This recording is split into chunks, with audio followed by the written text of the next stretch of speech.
primeiro agradecer o convite feito pelo juiz Carlos Wagner, meu amigo, né? Então, um juiz extraordinário, ele sabe a admiração que eu tenho por ele, não só pelo conhecimento jurídico, mas também pela habilidade, né? Pela seriedade com que ele desenvolve sua atividade, não só como um juiz, mas como no magistério também, né? Embora tenha se afastado, infelizmente, da UFRN. O professor José, né, que deixa a nossa situação confortável e desconfortável, né, me brindou todos nós com uma palestra extraordinária, né, grande conteúdo teórico, e o que me obriga a seguir outro caminho. E ainda bem que eu tinha já pensado em fazer uma abordagem diferente. Meu amigo Renato Borelli, também aqui, novato, mas não naquele sentido empregado naquela decisão do Supremo, mas um novato muito bem-vindo, que aqui está como se antigo já fosse, né? Está em ótimas mãos. A quinta jurídica é algo aqui que nos dá muito orgulho. E é interessante, parece que foi ontem, já 10 anos, né? E realmente nos eventos culturais na área jurídica de maior relevância no Estado do Rio Grande do Norte. Está no calendário de todos, né? Mensalmente, aqui com debates da mais alta relevância para Cláudio Girão também, aqui chegando. E é bom porque faz a apresentação de todos os juízes da casa, né? Porque agora é muito comum. Antigamente era mais raro a gente ter esse ingresso de novos juízes federais aqui, mas tem sido uma constante. Né? E boa noite a todos. Né? Eu vou fazer uma abordagem e fazendo primeiro duas constatações. Na verdade, o direito criminal, na história do direito, o direito criminal é um direito novo. A gente vai começar a direito criminal a partir da Revolução Francesa, de uma concepção mais moderna de Estado.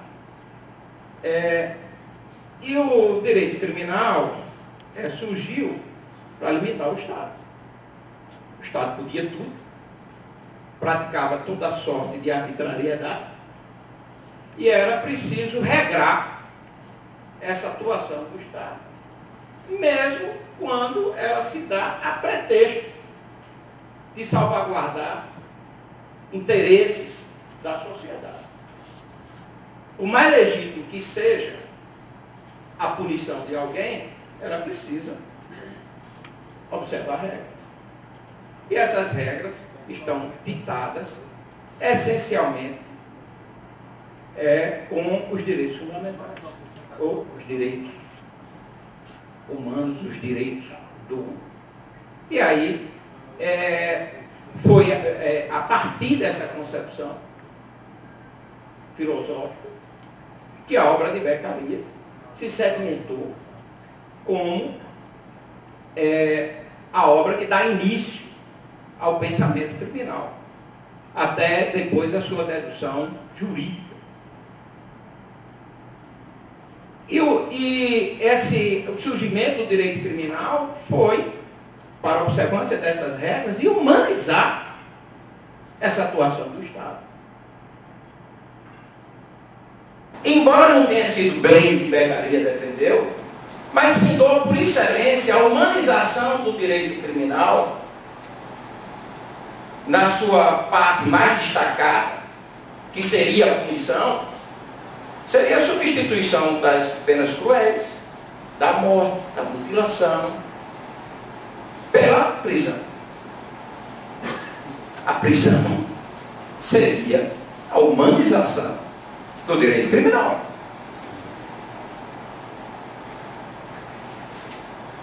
E aí, o direito criminal, ele entra num paradoxo.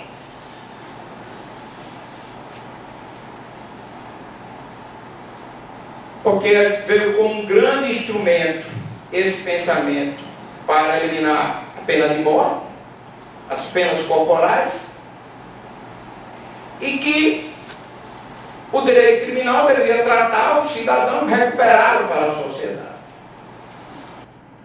Só que o instrumento para tanto, alvitrado por excelência, seria a prisão. E a prisão não serve para isso.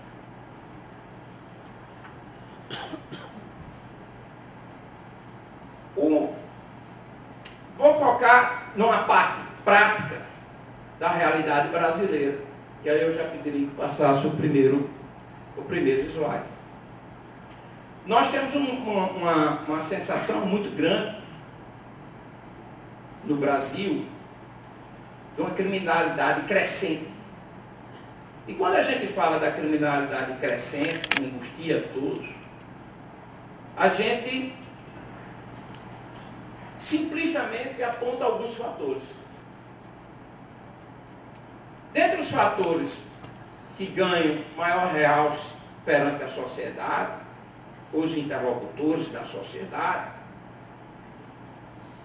são a leniência da legislação brasileira, que seria muito complacente com a atividade criminosa. E o outro grande vilão da história seria o judiciário, antes de tudo, por ser moroso. Óbvio que sempre tem nesse discurso a questão de ordem social. O Brasil enfrenta um problema bastante peculiar, porque o Brasil, em 3 décadas, ou menos de 4 décadas, o Brasil mais do que dobrou a sua população. E óbvio que essa explosão demográfica, explicada por diversos fatores, ela teria consequências também no saturamento de políticas de ordem social, em geral, que implicariam também um certo incentivo à criminalidade, seja na dificuldade de atender ao sistema educacional para essa explosão demográfica, de trabalho, dos mais diversos aspectos. E o Brasil tem essa constatação da sociedade dessa criminalidade muito forte e clama por soluções. E que as soluções seriam a legislação mais rígida, um judiciário mais operoso, que prenda as pessoas, para que elas não pratiquem mais crimes. Aí a gente já se depara com um problema seríssimo. Estatística diz que 90%, anterior mesmo, 90% dos autores de homicídio não são identificados. Quer dizer, no trabalho da polícia, na identificação, em pelo menos apontar o possível autor do crime, a polícia não tem capacidade para tal. A gente não tem investimento nenhum na área de inteligência policial.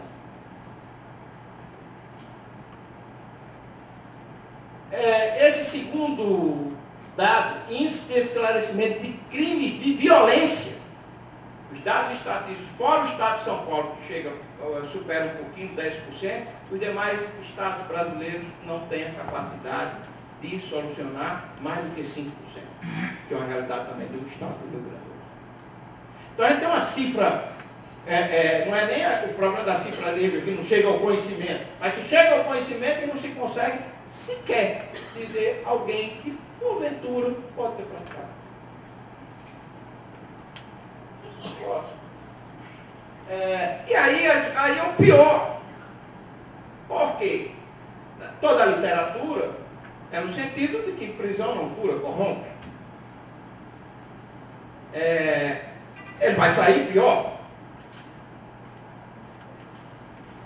Então a prisão não é solução. Qual seria a finalidade da prisão? Seria retirar aquela pessoa da sociedade para que ela não pratique mais crimes, pelo menos num espaço temporal em que ela seria tratada e depois devolvida à sociedade e recuperada. Aí a gente vai para a realidade. As grandes organizações criminosas do país foram criadas dentro dos presídios. E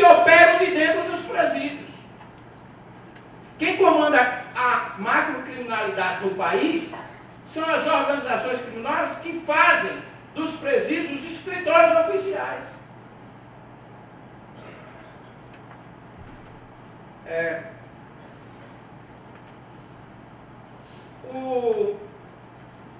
As maiores lideranças estão presas, mas comandam. Então a prisão, além de não servir para recuperar, não serve para retirar da criminalidade e, pior, dá espaço para se organizar. E a sociedade clamando para que prenda mais gente. Porque aí iria proteger a sociedade. Mas o problema não termina aí. O último, a gente diz, há mais de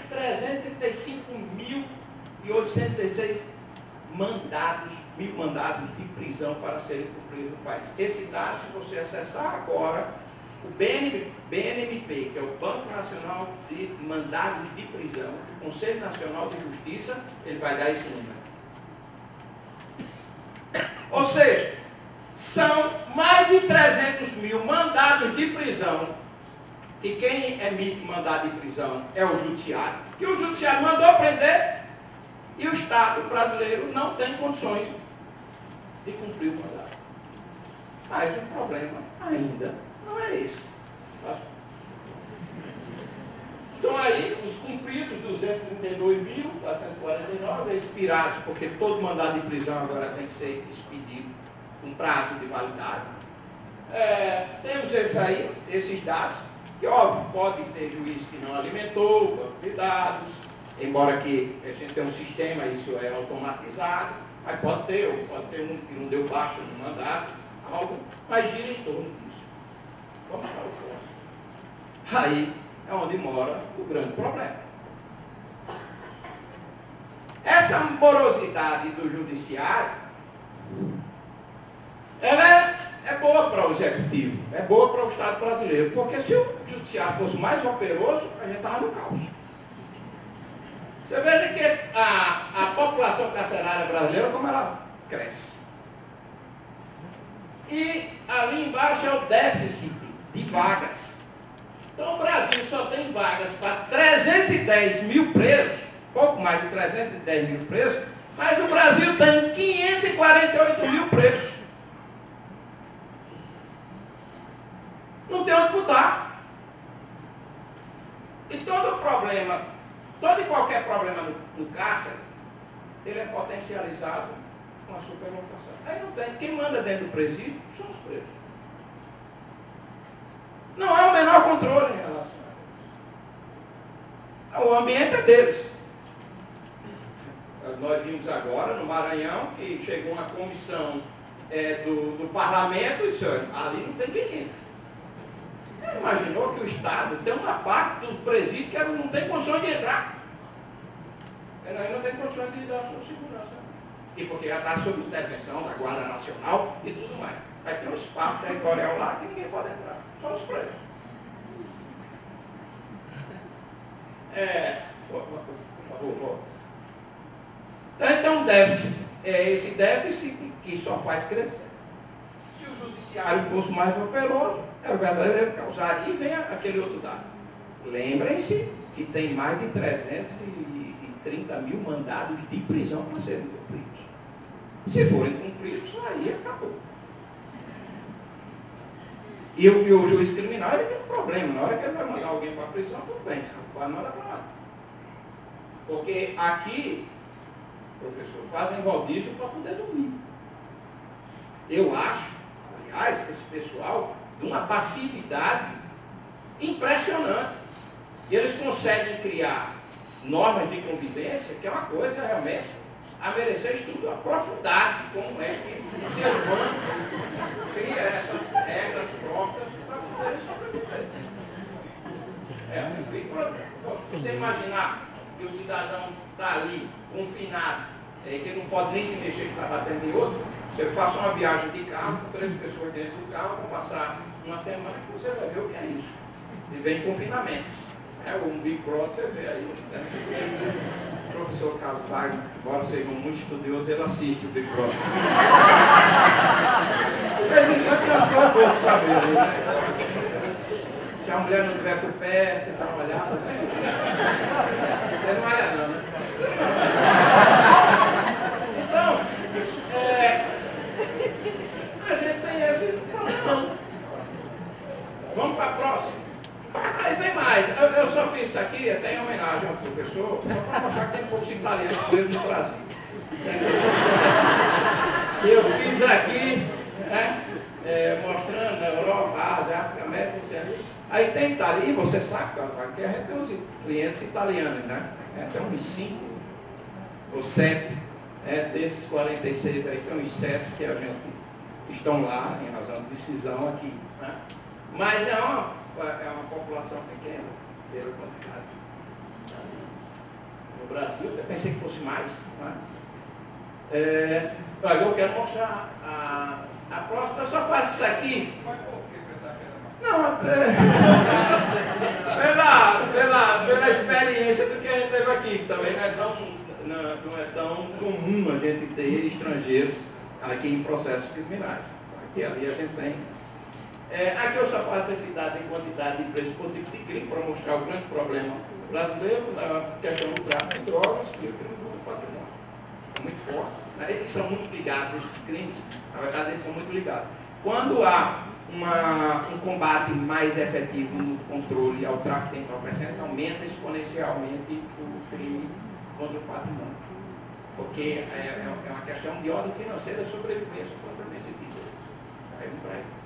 Eu queria que mostrasse a quantidade de presos também por grau de instrução, com os problemas, um ensino fundamental incompleto, 231 mil.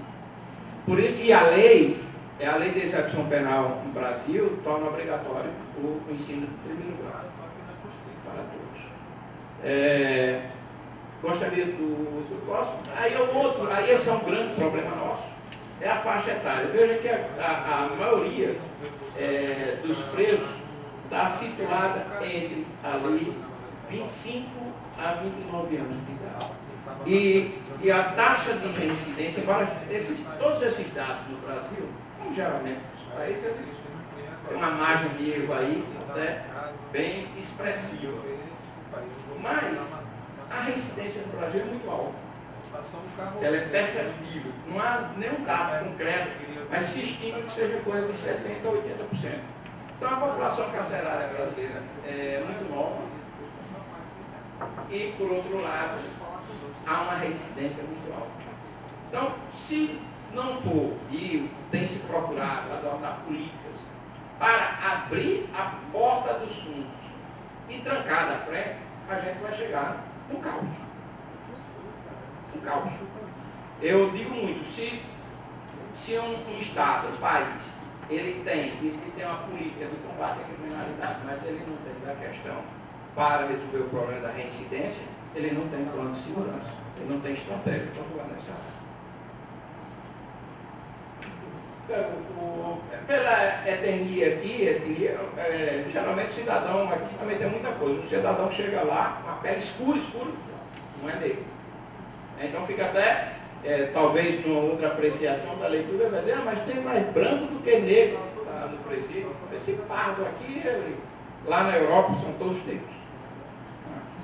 Na verdade, ali a grande massa é de negros. Próximo.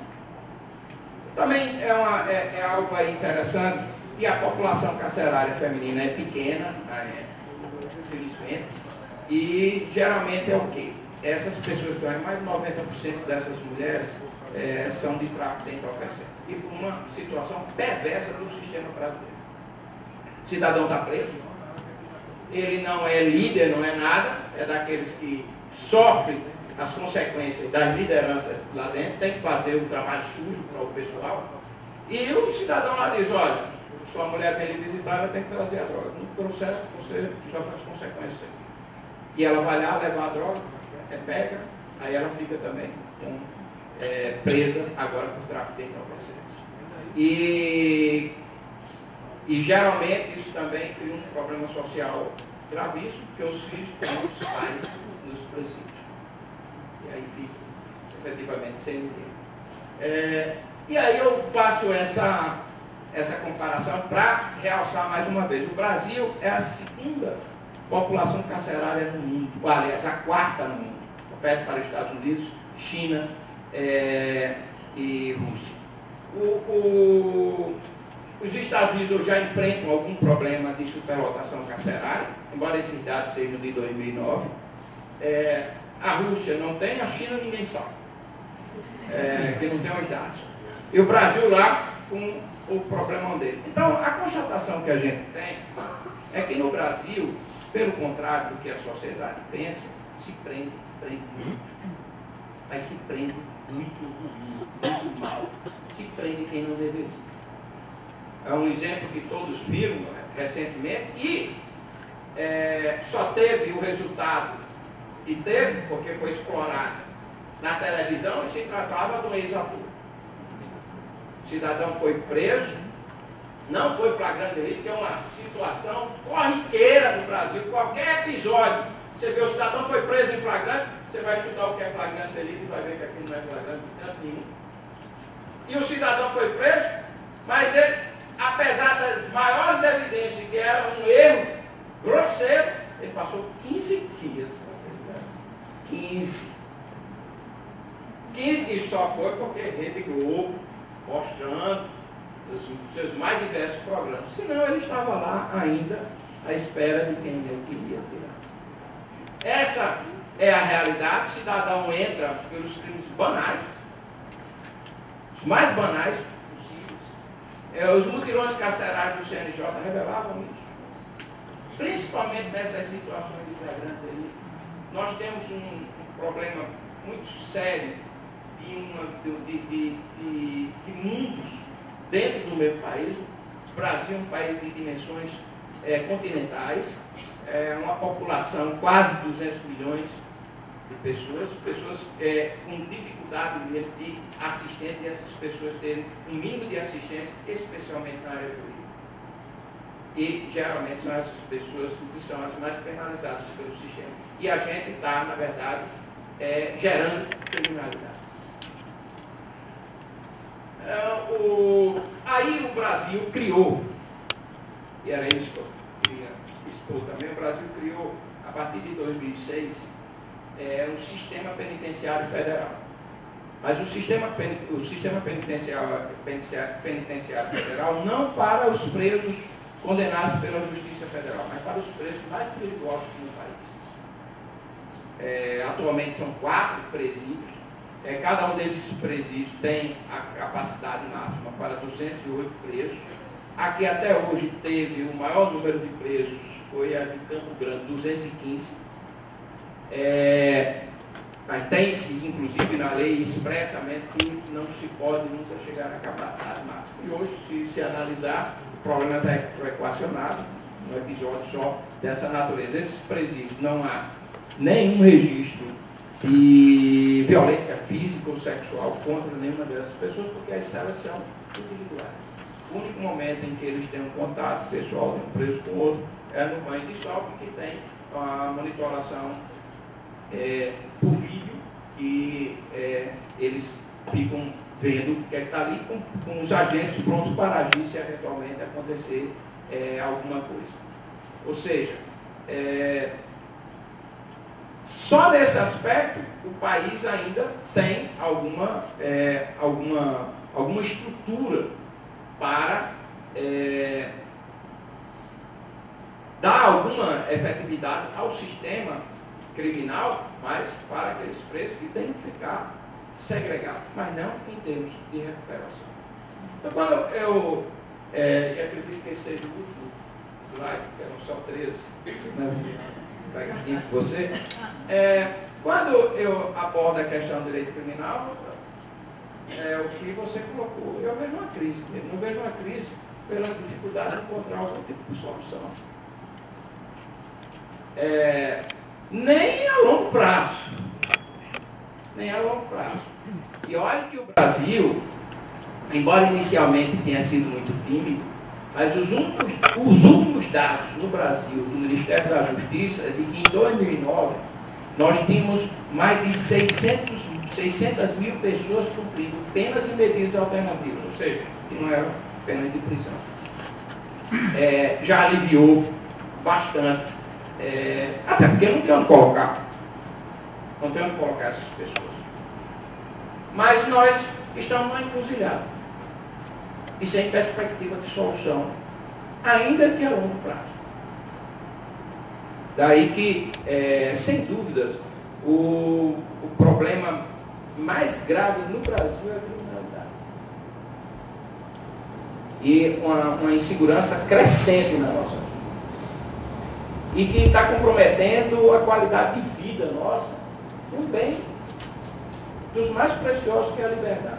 Eu gosto de dizer que se na época da ditadura nós lutávamos contra a ditadura política em prol da liberdade, hoje a gente tem que enfrentar uma luta contra a ditadura da criminalidade, especialmente do crime organizado. Eu acho que já até passei do meu tempo, não? Mas também era basicamente essa a abordagem que eu queria fazer e expressando, porque, na verdade, o direito penal, o direito criminal, englobando o processo penal, ele é uma simbologia. É uma simbologia. Uma linguagem dissociada da realidade, soluções dissociadas da realidade. E que ele não se apresenta como solução. Esse é um problema muito maior, né? Exige do Estado outras estratégias, principalmente políticas das mais diversas ordens, não só educacionais, mas de saúde, enfrentar determinadas questões que nós vivenciamos no dia a dia, um problema social brasileiro muito grande. Okay? Muito obrigado.